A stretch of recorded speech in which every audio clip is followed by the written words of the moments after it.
So ang update ko ngayon sa Taiwan po, nagbabadya po na mayroon pong tsunami na darating.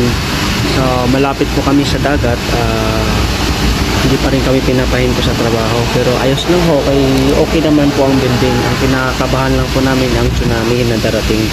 So malapit po kami sa dagat, sa baybayin dagat. So kinakabahan kami sa ngayon.